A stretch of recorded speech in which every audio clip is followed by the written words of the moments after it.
हमारी ताजे क्लियर देख क्लियर है।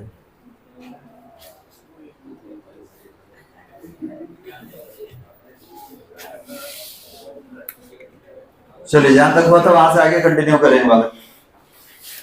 पिछले क्लास में हम लोग क्वेश्चन सॉल्व कर रहे थे और आज हम लोग पढ़ने वाले हैं संवेग संरक्षण का सिद्धांत।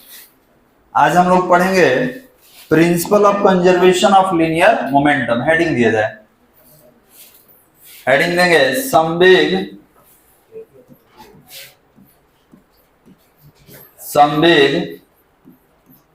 संरक्षण का सिद्धांत। संवेग संरक्षण का सिद्धांत principle of conservation of linear momentum. Principle of conservation of linear momentum, संवेग संरक्षण का सिद्धांत, इसी के बारे में हम लोग को पढ़ना है। सबसे पहले समझेंगे इसके बारे में कि ये होता क्या है बालक। आप हेडिंग दे दीजिए, उसके बाद समझेंगे और लिखेंगे। Principle of conservation of linear momentum बोला जाए बालक। चलिए एक वर्ड समझिए पहले। यहां है संरक्षण। तो संरक्षण का मतलब होता है जिसका नाश नहीं हो, जो हमारे पूरे नेचर में अचर रहे, अपरिवर्तित रहे, उसी को संरक्षण में कहा जाता है, संरक्षित कहा जाता है। हम बोलते हैं कि संरक्षित है। संरक्षित मतलब उसमें किसी भी प्रकार का कमी नहीं होगा, जितना पहले था उतना ही बाद में रहेगा। तो याद रखेंगे कि अगर कोई कह दिया जाए संरक्षण में है या संरक्षित है, तो संरक्षित का मतलब कि उसका प्रारंभिक मात्रा और अंतिम मात्रा एक समान है।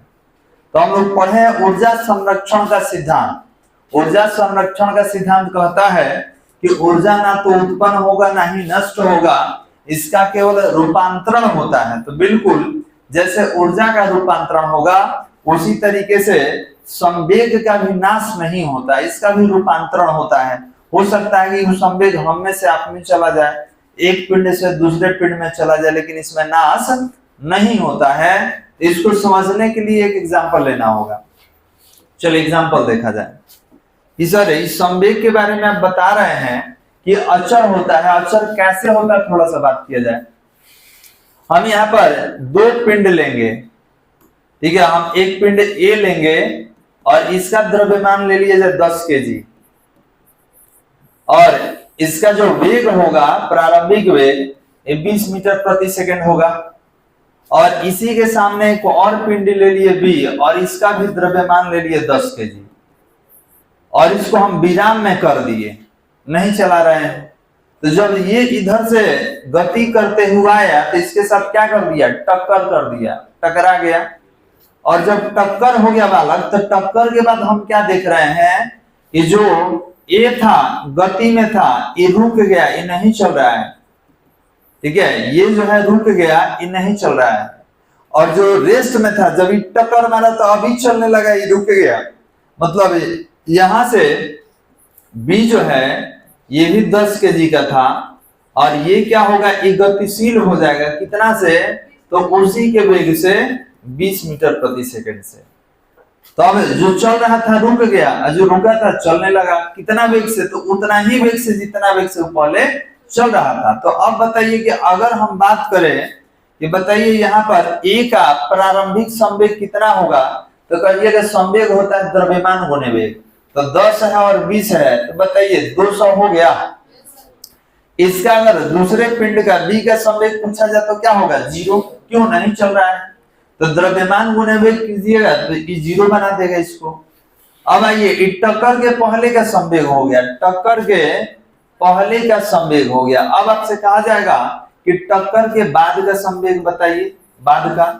तो ये बताइए, इसका नाम P1 लेते हैं, तो इसका संवेग कितना हो गया, 0, क्योंकि द्रव्यमान तो है लेकिन वेग 0 है। तो द्रव्यमान गुणे वेग, तो 10 गुने 0 कितना हो गया 0।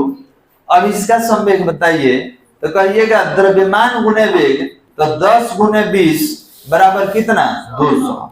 अब मात्रक अगर लिखना चाहें तो मात्रक इसका होता है केजी मीटर सेकेंड इनवर्स 1, और इसका मात्रक केजी मीटर सेकेंड इनवर्स 1। हमको थोड़ा समझना था केवल, इसीलिए हम लोग डाटा लिए हैं। हमको ये बताइए कि दोनों का संवेग मिला दिया जाए तो कितना है, दोनों का संवेग जोड़ के बताइए, या यहाँ पूछेंगे 200 से 0 हो गया तो परिवर्तन कितना का हुआ 200, और यहाँ 0 है 200, यहाँ भी परिवर्तन कितना का है 200। तो आप बोलेंगे पहले भी संवेग 200 था और अभी भी संवेग कितना है 200 है। तो ये बताइए कि पहले संवेग 200 था अभी भी 200, तो क्या संवेग में नाश हुआ है, क्या संवेग में कमी हुआ है, नहीं।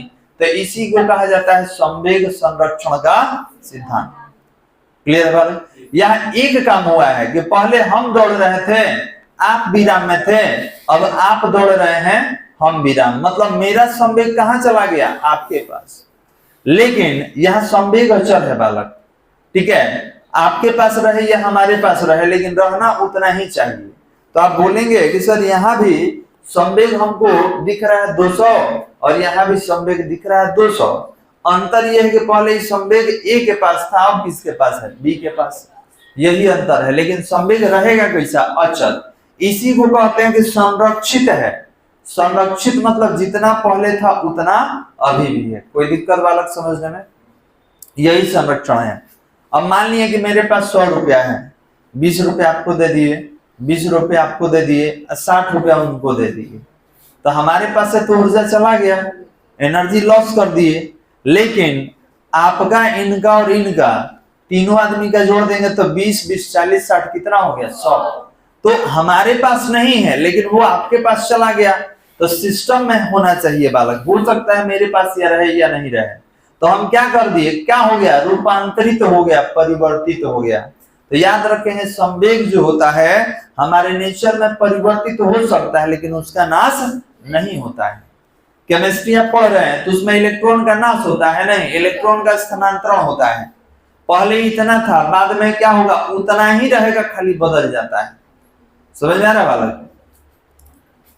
तो याद रखेंगे, आपको शुरू में जब पढ़ाया गया था तो उसमें लिखवाया गया था आवेश संरक्षण का सिद्धांत, द्रव्यमान संरक्षण का सिद्धांत, ऊर्जा संरक्षण का सिद्धांत, उसी में भी था संवेग संरक्षण का सिद्धांत, और इसके बाद एक और था कोणीय संवेग संरक्षण का सिद्धांत। तो जब ई संरक्षित है तो भी क्या रहेगा, संरक्षित रहेगा।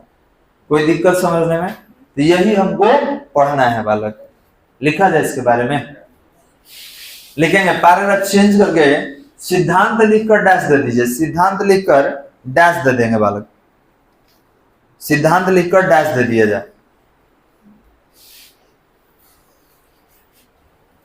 बोले इन्वर्टेड कॉमा हम लिखेंगे। सबसे पहले आप सिद्धांत लिखकर डैश दे देंगे और इन्वर्टेड कॉमा में लिखा जाए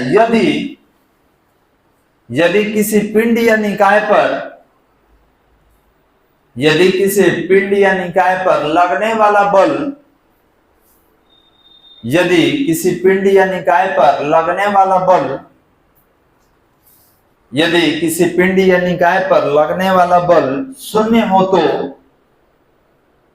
यदि किसी पिंड या निकाय पर लगने वाला बल शून्य हो तो, लगने वाला बल शून्य हो तो उस निकाय का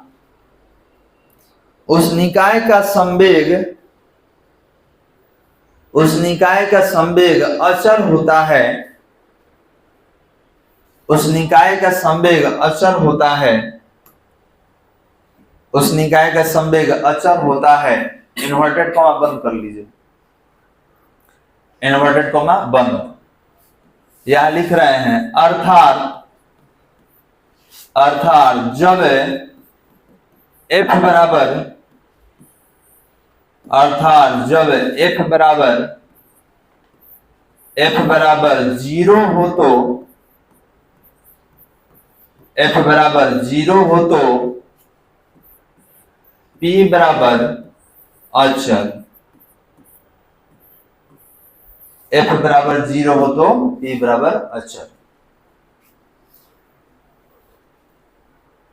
हो गया, लिख लिए बालक। अब देखिए इसको थोड़ा समझना होगा कि सर ये क्या लिख दिए, नहीं समझ में आ रहा है। तो नहीं समझ में आ रहा है तो ध्यान देंगे कि एग्जाम्पल ले रहे हैं।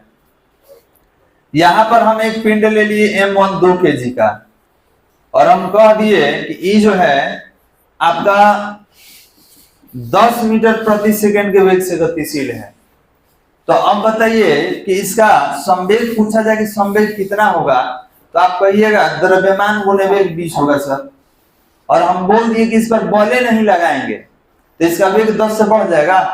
तो जब इसका वेग नहीं बढ़ेगा, द्रव्यमान बदलने वाला राशि नहीं है, तो आपसे कहा जाएगा कि ठीक है हम बॉल नहीं लगाए हैं, लेकिन कुछ समय बाद संवेग इसका बताइए तो कहिएगा वही तो रहेगा द्रव्यमान गुणे वेग। तो संवेग बाद में भी कितना दिखा 20। तो पहले आप बॉल नहीं लगाए थे तो 20 था, पहले तो 20 था, और कह दिए कि हम बॉल नहीं लगाए हैं तो संवेग बताइए नया वाला कितना होगा। तो जब बॉल नहीं लगाइएगा तो बढ़ेगा, और जब तक ये नहीं बदलेगा संवेग नया नहीं होगा। तो अब बताइए कि अगर इस पिंड का हम कह दें कि इस पिंड का प्रारंभिक संवेग बताइए कितना है 20, और बाद में संवेग कितना है 20, और बाद में कितना रहेगा तो 20 रहेगा। कब तक? जब तक कि आप बॉल नहीं लगाएंगे तब तक। तो बताइए कि अगर किसी पिंड पर कोई बाहरी बल नहीं लगाया जाए तो उसका संवेग अचर हो गया कि नहीं? अचर मतलब पहले भी 20 था और अभी भी 20 है और आगे भी 20 रहेगा। कब तक रहेगा? जब तक कि आप बल 0 रखेंगे तब। यही तो है आपका, समझ में आ रहा है जो बोल रहे हैं? तो याद रखेंगे अचर मतलब जितना पहले था उतने हो गया बालक, इसी को अचर कहा जाता है। अब पूछेंगे वृद्धि बता दीजिए, संवेग में परिवर्तन कितना हुआ है, तो क्या कहिएगा 0। ठीक है, कहिएगा पहले 20 था अभी भी 20 है, तो परिवर्तन करेंगे तो 20 - 20 बराबर 0।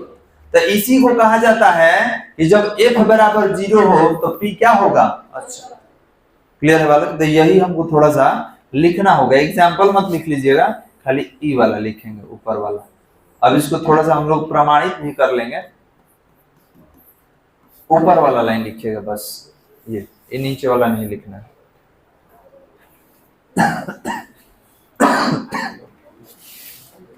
हो गया बालक? पैराग्राफ चेंज करके लिखा जाए। ये सब नहीं लिख लिया जी बालक, नीचे वाला नहीं, खाली ऊपर वाला लिखना है। लिखा जाए हम जानते हैं कि समय के सापेक्ष संवेग में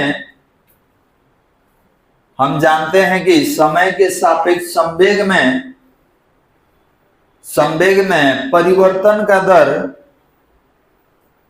समय के सापेक्ष संवेग में परिवर्तन का दर पिंड पर आरोपित संवेग में परिवर्तन का दर पिंड पर आरोपित बल के बराबर होता है। पिंड पर आरोपित बल के बराबर होता है। देखिए तो अर्थात F बराबर dp बटा dt। ये पहले मिला था समीकरण, कहां पर? तो संबंध निकाले थे बल और संवेग में वहां, और उससे भी पहले न्यूटन की गति का दूसरा लिख लिया जाए, यही।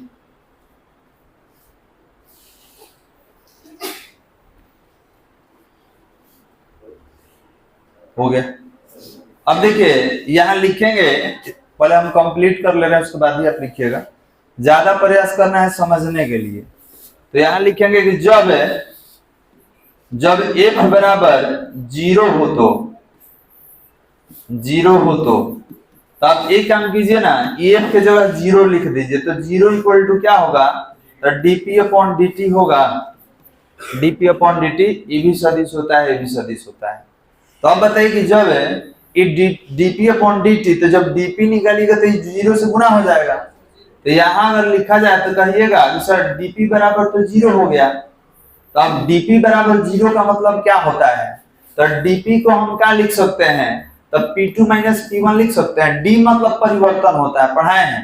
तो ये कह रहा है कि संवेग में परिवर्तन 0 है। dp का मतलब संवेग में परिवर्तन, परिवर्तन ऐसे ही निकाला जाता है। तो देखिए थोड़ा, पहले आपका संवेग कितना था, अब बाद वाला कितना है 20, तो हम बोलेंगे कि 20 में से 20 घटा दिए तो परिवर्तन कितना हो गया, समझ आ रहा है। तो अब बताइए क्या इसको, इसीलिए यहाँ पे 0 लिखा गया है। क्यों लिखा गया है, क्योंकि 20 पहले भी था, अभी भी 20 है, तो 20 में से 20 घट जाएगा तो क्या हो जाएगा 0। अब इसी को हम लिखना होगा तो लिखेंगे कि अर्थात P जो होगा इका रहेगा अचर, अर्थात P अचर होगा। काहे अचर होगा, यहाँ D है तब 0 हुआ, D मतलब परिवर्तन, तो पहले भी 20 था अभी 20 है, तो 20 में से 20 घटाइएगा तो 0। लेकिन हम पूछेंगे कि पहले भी 20 था अभी भी 20 है, तो आपका संवेग बदला है कि अचर है, तो आप कहिए सर संवेग मेरा अचर है। तो अब बताइए अचर मतलब क्या होता है, जिसमें परिवर्तन नहीं हो। तो हम लिखेंगे कि सर P बराबर mv होता है, तो m1 v1 इक्वल टू कितना हो गया m2 v2, यहाँ वेग सदिश है, और E क्या होगा बालक, अचर होगा, इसको लिखेंगे अचर। समीकरण 3। सर इसका मतलब क्या है जो लिख दिए, तो इसका मतलब के लिए डायग्राम थोड़ा सा आगे करना होगा। इसका मतलब ये है कि द्रव्यमान आवेग का गुणनफल जितना पहले था उतना ही बाद में है। अभी हो सकता है कि कहीं ये चले कहीं भी चले, लेकिन द्रव्यमान और वेग के गुणनफल को संवेग कहा जाता है। तो टक्कर के पहले संवेग जितना था, टक्कर के बाद उतना ही संवेग है, बदला है, पहले भी 200 बाद में भी 200। तो यही यहाँ पर लिखना रहता है कि पहले का संवेग अब बराबर बाद में संवेग। तो पहले का संवेग m1 v1 अब बाद का संवेग m2 v2, इस दोनों आपस में क्या रहेगा बराबर। अब बराबर को क्या कहा जाता है, अच्छा आप यहां से, ये वाला हो गया था ना हम लोग का, यहां से समीकरण 3 तक लिखेंगे।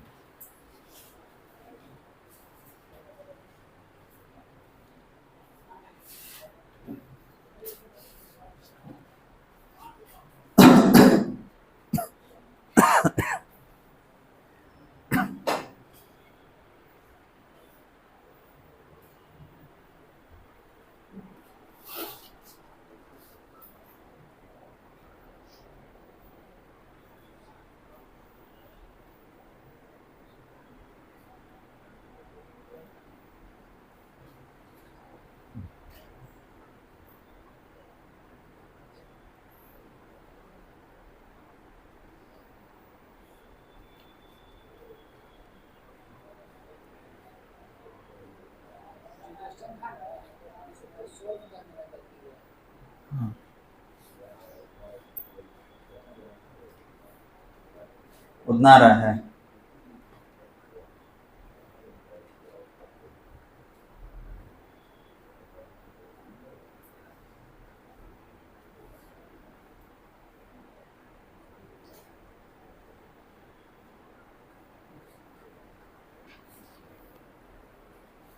हो गया बालक। तो अगर आपसे पूछा जाए एक लाइन में हमको संवेग संरक्षण का सिद्धांत बताइए, तो कहिएगा जब किसी पिंड पर बल 0 होगा तो उसका संवेग क्या रह जाएगा, अच्छा ठीक है। अगर एक लाइन में बताना हो तब कि क्या होता है, तो कहिएगा अगर किसी पिंड पर आरोपित बल 0 है तो संवेग क्या रहेगा, अच्छा यही होता है। कह देगा सूत्र बताइए, तब क्या कहिएगा m1 v1 बराबर m2 v2 बराबर, अच्छा ये अच्छा रहता है बालक। अब क्वेश्चन बनाएंगे तब क्लियर होगा, लेकिन पहले इसको 2 लाइन लिख कर खत्म किया जाए। लिखेंगे समीकरण 2 तथा 3, समीकरण 2 तथा 3 संवेग संरक्षण के, समीकरण 2 तथा 3 संवेग संरक्षण के सिद्धांत के लिए, संवेग संरक्षण के सिद्धांत के लिए गणितीय व्यंजक है। संवेग संरक्षण के सिद्धांत के लिए गणितीय व्यंजक है, गणितीय व्यंजक है। कोई दिक्कत बालक, चलिए अब इस पर क्वेश्चन बनाएंगे, खुद क्लियर हो जाएगा।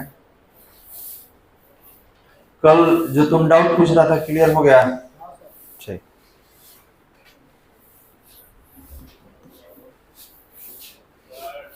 चलिए आगे बढ़ते हैं।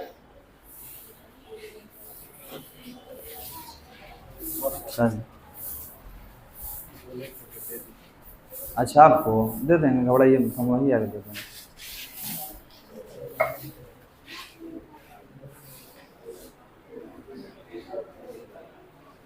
क्वेश्चन लिख लिया जाए, लिखेंगे 5 केजी द्रव्यमान वाले 5 केजी द्रव्यमान वाले बंदूक से 5 केजी द्रव्यमान वाले बंदूक से 100 ग्राम द्रव्यमान वाले बुलेट, बंदूक से 100 ग्राम द्रव्यमान वाले बुलेट 100 ग्राम द्रव्यमान वाले बुलेट निकलते हैं। 100 ग्राम द्रव्यमान वाले बुलेट निकलते हैं यदि बुलेट का निकलने का वेग, यदि बुलेट का निकलने का वेग 200 मीटर प्रति सेकंड हो तो, यदि बुलेट का निकलने का वेग 200 मीटर प्रति सेकंड हो तो, यदि बुलेट का निकलने का वेग 200 मीटर प्रति सेकंड हो तो बंदूक के पीछे हटने का वेग, बंदूक के पीछे हटने का वेग ज्ञात करें, बंदूक के पीछे हटने का वेग ज्ञात करें, बंदूक के पीछे हटने का वेग ज्ञात करें। कोई दिक्कत वाला? अब देखिए यहां पर हम लोग 2 द्रव्यमान लिए हैं, तो हमको ये बताइए कि 5 केजी किसका द्रव्यमान है? बंदूक का, तो इसको M1 लिख दिया जाए। और 100 ग्राम किसका द्रव्यमान है? बुलेट का, गोली का, तो इसको M2 लिख लिया जाए। अब 200 मीटर प्रति सेकंड किसका वेग है? गोली का, तो जब इसको M2 माने हैं गोली का द्रव्यमान, तो इसके वेग को क्या लिखेंगे? V2 लिखेंगे। और हमसे बंदूक का पीछे हटने का वेग पूछ रहा है, तो ये हो जाएगा V1, तो यही निकालना है। अब ध्यान देंगे यहां पर सारे डाटा में ये ग्राम में दिख रहा है, तो ग्राम को क्या कर लिया जाए? केजी में कन्वर्ट कर लिया जाए। तो क्या कर लेंगे हम? 1000 से भाग दे देंगे, तो 00 से 00 का 10 के पावर -1, और ये क्या हो जाएगा? केजी। क्लियर है बालक? हम लोग क्या किए? ग्राम को केजी में कन्वर्ट कर लिए। तो ग्राम को केजी में कन्वर्ट करने के लिए क्या करते हैं? 1000 से भाग देते हैं। तो भाग दे दिए तो 3 0, 2 0 से 2 0 कैंसिल, तो एक बच गया ऊपर जाकर माइनस में। बाकी सब तो डाटा ठीक है। अब सवाल ये है कि सर क्यों बंदूक का वेग पूछ रहे हैं? तो याद रखेंगे संवेग संरक्षण का सिद्धांत कहता है कि संवेग अचल रहता है। तो जब गोली V1 वेग से जाएगा तो पीछे की ओर झटका देगा। आप देखे होंगे फायर करते हुए तो आदमी ग्रिप बनाकर या यहाँ पर ऐसे दबा कर फायर करता है, क्योंकि पीछे की ओर रिक्वायलिंग स्पीड कहा जाता है। ठीक है, पीछे की ओर गति करता है। तो यही निकालना है सर पीछे कितना वेग से गति करेगा, तो उसका वेग बहुत कम रहता है। क्यों? क्योंकि द्रव्यमान इतना बंदूक का ज्यादा कर दिया जाता है कि उसका वेग क्या हो जाता है? कम हो जाता है। तो यहाँ पर आप कहेंगे कि सर कौन सिद्धांत से? अच्छा ये बताइए, फायर करने पे बाहर से कोई हम बल लगाए हैं? नहीं, बाहर से तो कोई बल नहीं लगाया गया है। तो यहां आप कहेंगे संवेग संरक्षण के सिद्धांत से, संवेग संरक्षण के सिद्धांत से। तो बताइए संवेग संरक्षण का सिद्धांत क्या है? M1V1 = M2V2। एक चीज और ध्यान देंगे, क्वेश्चन बनाने से पहले आप मात्रक सबका चेक कर लीजिए। ठीक है, कि मात्रक ठीक है कि नहीं तो उसको कन्वर्ट हम लोग कर लेते हैं। अभी टोटल में हमको क्या निकालना है? V1। तो जब V1 निकालना होगा तो M2V2 बटा में क्या होगा? M1 होगा। M2 के लिए क्या लिख लिया जाए? 10 के पावर -1। V2 कितना है? 200 है। इसके बाद M1 कितना हो जाएगा? 5 केजी। तो ध्यान देंगे 1 0 से 1 0 ही कट जाएगा, आई हो जाएगा 5 के 20। तो V1 कितना होगा? 4 मीटर प्रति सेकेंड। कोई दिक्कत वाला? एक चीज और याद रखेंगे कि हम लोग पढ़े हैं कि P बराबर mv, तो यहाँ पर अगर m निकालना हो तो P बटा क्या होगा v। तो याद रखेंगे द्रव्यमान वेग में उल्टा संबंध, अगर किसी का द्रव्यमान ज्यादा कर दीजिएगा तो वेग क्या हो जाता है कम, और द्रव्यमान को कम कर देंगे तो वेग क्या हो जाता है ज्यादा।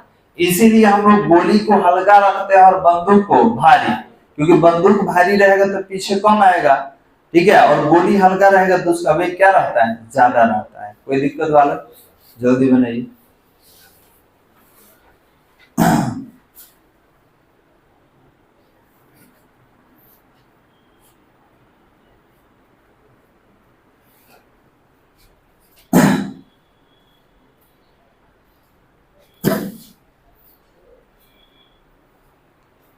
तो बंदूक के पीछे हटने का वेग कितना हुआ 4 मीटर प्रति सेकंड।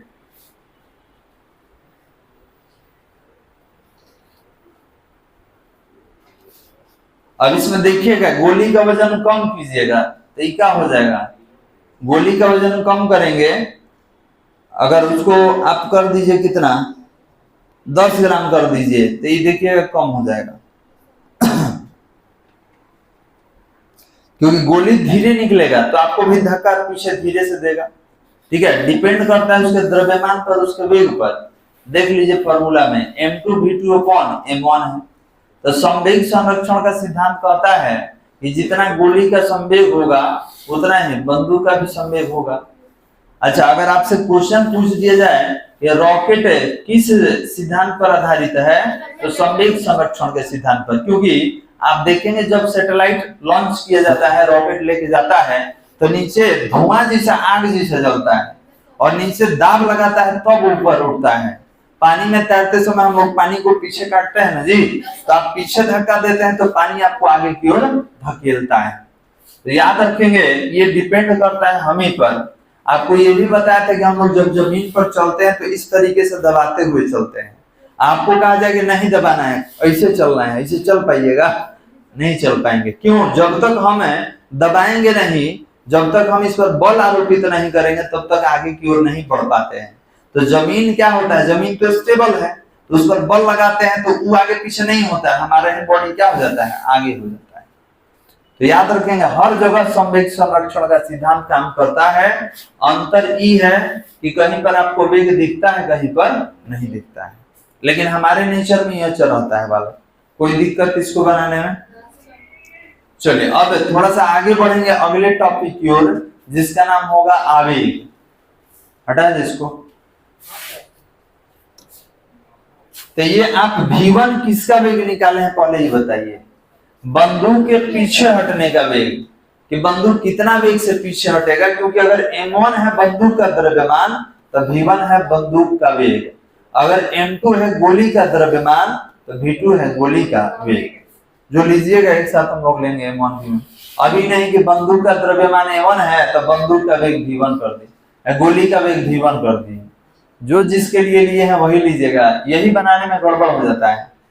कोई विद्यार्थी अभी गड़बड़ करने वाला है क्या? कुछ नहीं। तो अगर कोई गड़बड़ करेगा तो ये नामे लिखने में कर देगा। जब बंदूक का आप लिए है द्रव्यमान m1 तो बंदूक के वेग को v1 लिखिए, और जब गोली का द्रव्यमान m2 लिए हैं तो गोली का वेग v2 लिखेंगे। वो डाटा आगे दे या पीछे दे उससे हमको कोई मतलब नहीं है। चलिए तो अगले टॉपिक का नाम है आवेग। ठीक है, आवेग हमको पढ़ना है तो हेडिंग देंगे आवेग। आवेग को कहा जाता है इम्पल्स। इम्पल्स, और यही आप पूछे हैं अभी हमसे, ठीक है, यही तुम पूछा है, हम बता दिए अलग बात है, लेकिन पढ़ना अब है। हो गया बालक?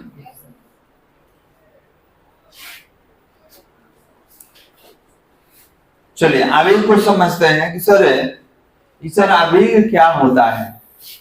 तो ध्यान देंगे आवेग क्या है।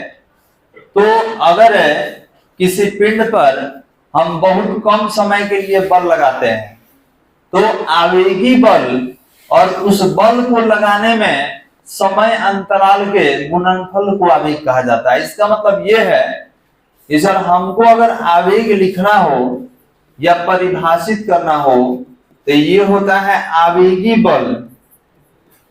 आवेगी बल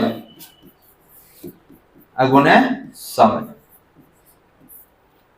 तो अब सबसे पहले आवेग तो बाद में समझेंगे, पहले तो हमको यही समझना होगा सर कौन बल है।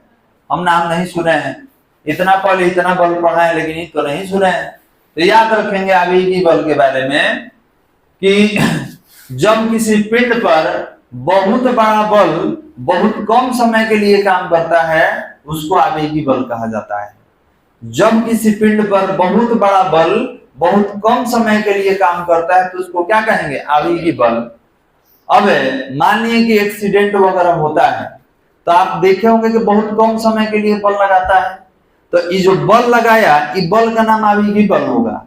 और ये जो समय का अंतराल होता है, मान लीजिए हम 2 सेकंड तक बल लगाए हैं, 3 सेकंड तक लगाए हैं, 1 सेकंड तक लगाए हैं, तो जितना समय तक वो बल लगाए हैं वही समय है। ठीक, इसको इंग्लिश में duration of operation of time कहा जाता है। ठीक है, इस बल को लगाने में लगा समय अंतराल कहलाता है। तो इतना लंबा चौड़ा घुमा फिरा के नहीं हम बात करेंगे, हम लोग साफ साफ बात करेंगे सर समय अंतराल का मतलब समय ही होता है। तो इसको आप डेल्टा टी से लिखिए या केवल टी से लिखिए, ये दोनों एक ही है। ठीक है, तो अगर कहा जाए कि आवेगी बल क्या है तब आप क्या कहेंगे कि जब किसी पिंड पर बहुत बड़ा बल बहुत कम समय के लिए काम करे आवेगी बल। उदाहरण, हथौड़ी से पीटना। कील को आप पीटते हैं, हथौड़ी होता है ना जो मोटा जैसा, आप पीटते हैं तो कील अंदर चला जाता है। तो आप क्या किए, बहुत बड़ा बल बहुत कम समय के लिए लगाए हैं। एक्सीडेंट होते समय जो बल लगता है वो भी एक तरह का आवेगी बल है। किसी को खींच के एक थप्पड़ मार दिए, हम मार दिए तो मार देंगे तो ये बहुत बड़ा बल लगा देगा। अच्छा, मार के इसे सटा के थोड़े रखते हैं, हाँ लग गया जी, हाँ सर हटा लीजिए, ऐसा नहीं है। आप देख रहे हैं बदमाशी की, तुरंत एक थप्पड़ खींच दिया, आपको पता नहीं चला, गाल लाल हो गया। तो अब कहिए सर आप मार दिए, बहुत बड़ा बल लगाए हैं, बहुत कम समय तक लगाए हैं, तो बिल्कुल समय कम रहेगा तभी बल ज्यादा होता है, समय ज्यादा रहेगा तो बल तो कम हो जाएगा। तो याद रखिएगा कि कम समय के लिए किसी पिंड पर अगर ज्यादा बल लगा दिया जाए तो वो आवेगी बल है। और आवेगी बल और उस बल को लगाने में लगा समय, इसका गुणनफल क्या कहलाता है। ठीक है, तो कौन सा समय है, तो उस बल को आरोपित करने में लगा समय, हम जितना समय में उस पर बल लगाएं। कोई दिक्कत वाला? तो आवेग क्या है, तो कूदना, जंपिंग, कैचिंग, बीटिंग, उसके बाद हैमरिंग, ये सब जितना उदाहरण है सारा आपका आवेग का है। हथौड़ी से पीटना, थप्पड़ से पीट देना, पीट देना, ठीक है, ये सब आवेग का ही उदाहरण है। कोई दिक्कत वाला? लिखना होगा इसके नीचे, परिभाषित करेंगे। लिखा जाए, जब किसी पिंड पर बहुत बड़ा बल, जब किसी पिंड पर बहुत बड़ा बल अल्प समय के लिए, जब किसी पिंड पर बहुत बड़ा बल अल्प समय के लिए कार्य करता है, अल्प समय के लिए कार्य करता है, तो इसे आवेगी बल कहा जाता है। तो इसे आवेगी बल कहा जाता है। तो इसे आवेगी बल कहा जाता है। हो गया। पैराग्राफ चेंज करके इन्वर्टेड कॉमा में लिखिएगा। पैराग्राफ चेंज करके इन्वर्टेड कॉमा में लिखेंगे, आवेगी बल एवं अल्प समय के गुणनफल को, आवेगी बल एवं अल्प समय के गुणनफल को, आवेगी बल एवं अल्प समय के गुणनफल को, अल्प समय के गुणनफल को आवेग कहा जाता है। अल्प समय के गुणनफल को आवेग कहा जाता है। आवेग कहा जाता है। कोई दिक्कत बालक? इन्वर्टेड कॉमा बंद कीजिए। पैराग्राफ चेंज करके लिखेंगे, यदि किसी पिंड पर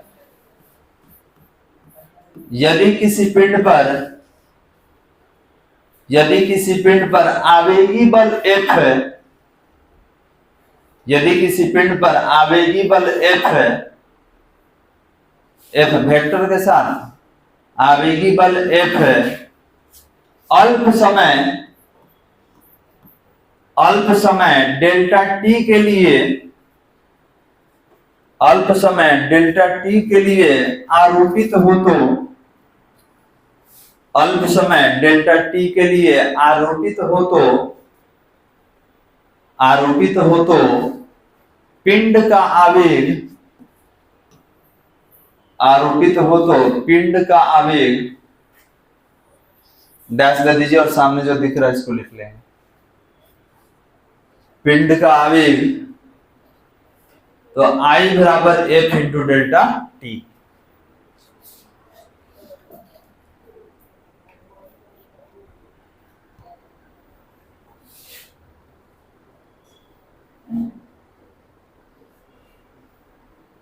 कोई दिक्कत बालक? ये बताइए, आवेग सदिश राशि है कि अदिश राशि? तो सदिश है तो इसका दिशा कहाँ होगा? कहाँ? वेग की दिशा की ओर। अच्छा ये बताइए कि इधर तीर है तो इसमें किस पर तीर है? बल। तो याद रखेंगे आवेग का दिशा किधर होगा? जिधर बल का दिशा होगा। बल का दिशा किधर होगा? जिधर त्वरण का दिशा होगा। त्वरण का दिशा किधर होगा? जिधर वेग का दिशा होगा। वेग का दिशा किधर होगा? जिधर विस्थापन का दिशा होगा। विस्थापन का दिशा कहाँ होगा? प्रारंभिक बिंदु से अंतिम जी, शुरू से मतलब है यहां से लास्ट तक पहुंच गए हम लोग। तो लिखना होगा इसके बारे में, पैराग्राफ चेंज करके लिखेंगे। आवेग एक सदिश राशि है। आवेग एक सदिश राशि है, इसका दिशा, आवेग एक सदिश राशि है, इसका दिशा आरोपित बल की दिशा की ओर, इसका दिशा आरोपित बल की दिशा की ओर होता है। इसका दिशा आरोपित बल की दिशा की ओर होता है। इसका दिशा आरोपित बल की दिशा की ओर होता है। कोई दिक्कत वाला? अब रह गया सर इसका एसआई मात्रक विमीय सूत्र। तो याद रखेंगे संवेग के बराबर होता है। जो संवेग का होगा वही आवेग का होगा। नोट करके लिख लिया जाए। आवेग का एसआई मात्रक एवं विमीय सूत्र, आवेग का एसआई मात्रक एवं विमीय सूत्र,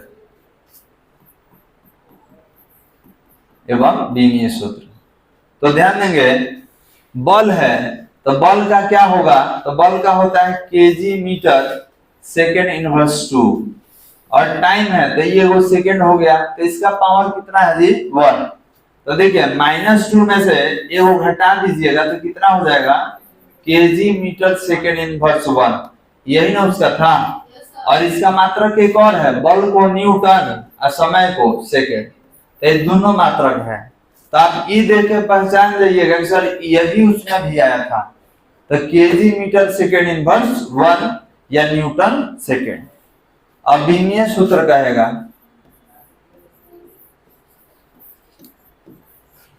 विमीय सूत्र, तो I बराबर F इंटू टी। बल का विमीय सूत्र नहीं आता है तो देखिए ना यहीं से निकाल देंगे। केजी किसका मापन करता है? द्रव्यमान का। मीटर लंबाई और समय टी, तो टी इनवर्स 1। इससे भी डायरेक्ट निकाल देंगे। तो ये रहा आपका एसआई मात्रक और विमीय सूत्र। और याद रखेंगे ये संवेग के ही बराबर होता है। जितना संवेग का एसआई मात्रक विमीय सूत्र वही आवेग का भी।